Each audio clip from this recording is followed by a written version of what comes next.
Welcome to Deadly Games. So if I've mentioned previously that I am reading the Dark Tower Stephen King series right now, and a few people have messaged me sort of asking me to do a review of the books as I go. I did have a think about where the best place to do that was, and it was probably on here, just because it's easier to sort of quickly talk about something than it is to try and squeeze it into a quick Twitter update or a quick Instagram feed. So I thought I'd give it a wee go anyway, because I'm really loving the series, and I think it's, if you're like me, I went to watch the movie without reading these books, and I am a Stephen King fan and I've read a lot of his stuff, but for whatever reason I just never picked up this series. I think it's because I knew there was so many books, and it's a bit like if you're about to start watching a TV series and you know there's like 12 seasons. It's kind of hard to think, right, I'll start this and go 12 seasons, whereas if you'd started from the first season, you'd be addicted and you'd want to watch all of them. It's a bit like that. Like, if I'd maybe picked up this book to start with, then I would have fired through all the other ones. But anyway, after going to see the movie, I actually really enjoyed it. I thought, I like Idris Elba, if I can say it, Matthew McConaughey. I liked the idea of it. I liked that there was this sort of world, all these worlds were connected, and things like Pennywise and, you know, The Shining, Carrie, all the people with the shine.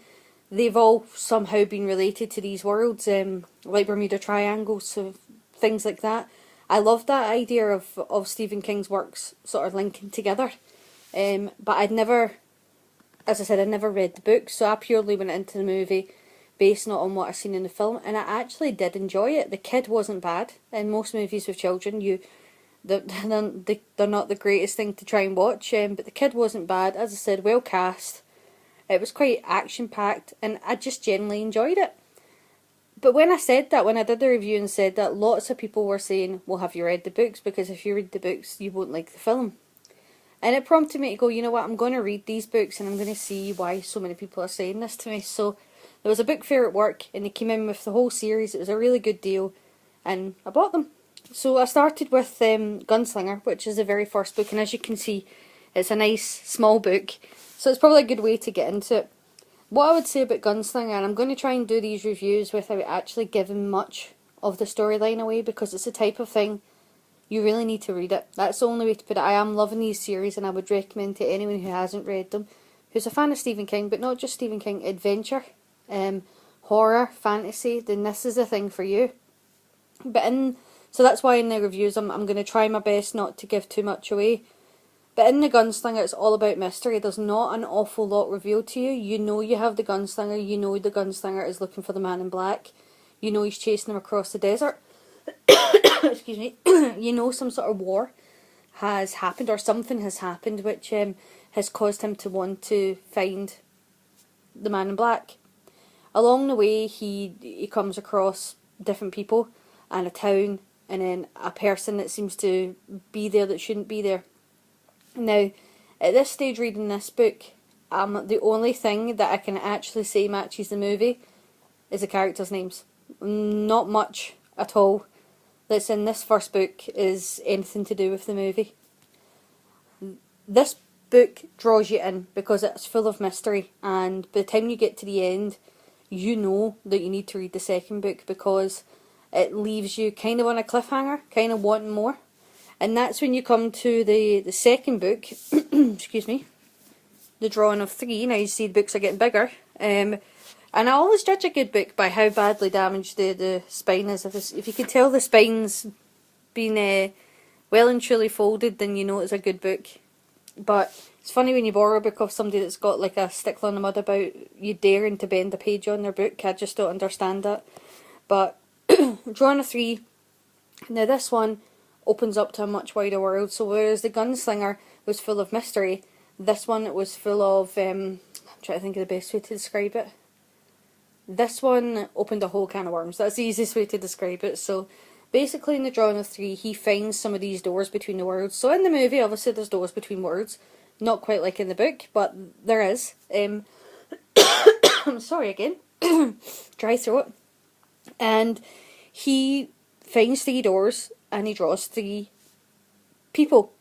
These people all come from this world that we live in, so they all come from New York in various periods of time, and They're all gunslingers, but they don't know they're gunslingers. Now, again, I'm trying not to say too much here without giving anything away. Each story has their own little adventure and their own lesson learned about each character.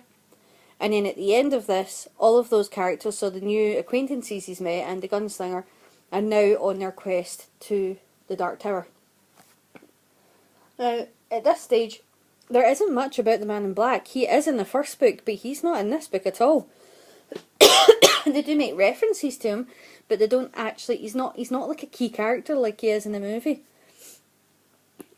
But I loved this book. I loved each section. Every time it got to a new door, I was desperate to see what was behind it and desperate to see what was coming next.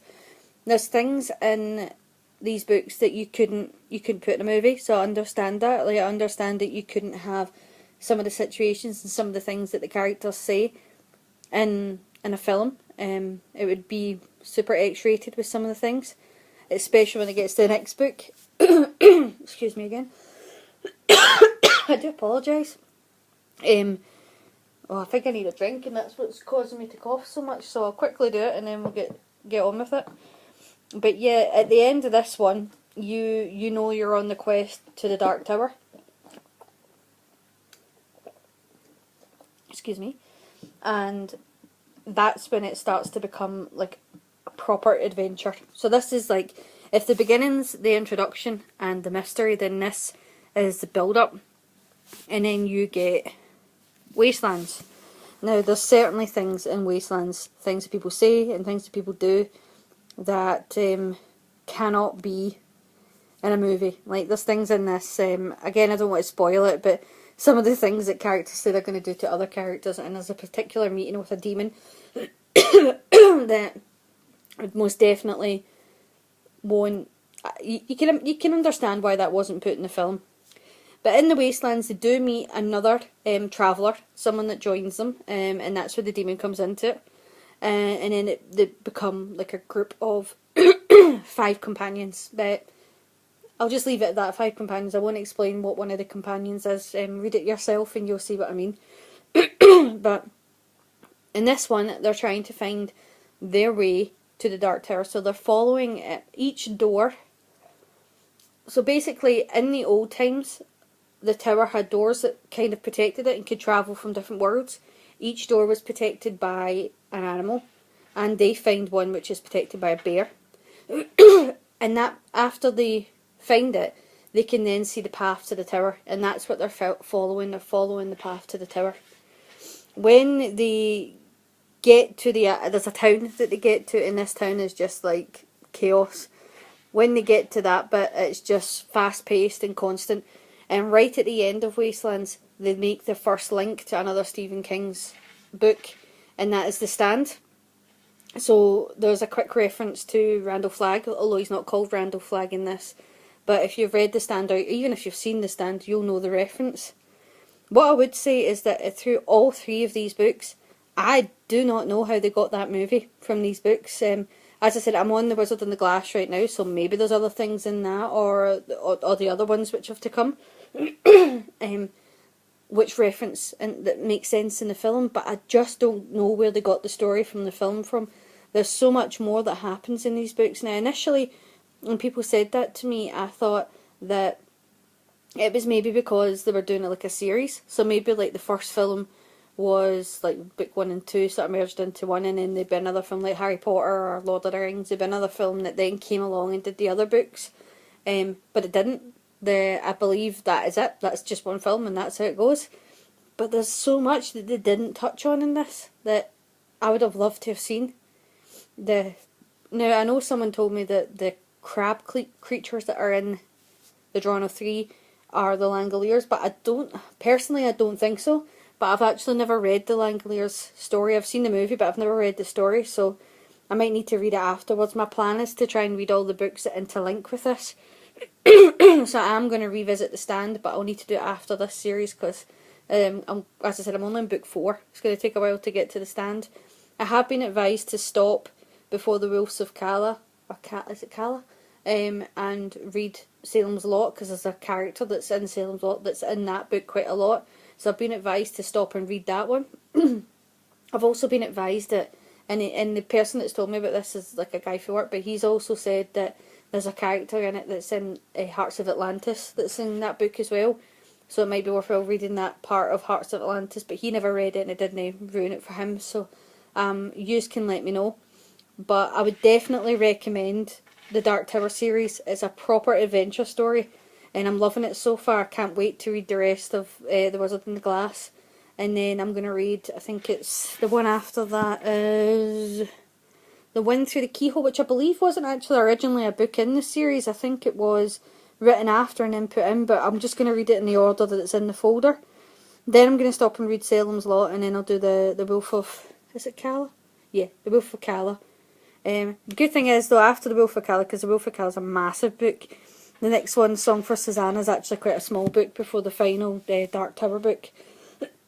So, as always, I hope you like my review. I know I didn't go into it in great depth, but that's because it's the type of thing that I really didn't want to spoil for anybody. I think if you've never read it and you've maybe been like me and you've seen the movie, or even if you've never seen the movie but you're thinking about it, read these books because there's so much more to them than they actually put in the film. I hope they make the series. I've heard that they're going to be making it into a TV series. It would be really interesting to see them do that and actually put a lot of the stuff in it. Obviously, I understand there's things in books that you can't physically put into a TV show. You wouldn't get away with it. But I hope they put a lot of it in there. But if you've read them, obviously let me know what you think about them. If you've not read them and you want to ask any more questions, which I've not mentioned because I didn't want to spoil anything, obviously ask away. I'll message you back in private so that we keep it confidential. The details about what's in the book. But I do recommend not doing that and just reading it and enjoying it for yourself. But as always, thank you for watching. Please like and subscribe. I'm going to go get my cat because he's scratching at the door. He wants my attention. And take care.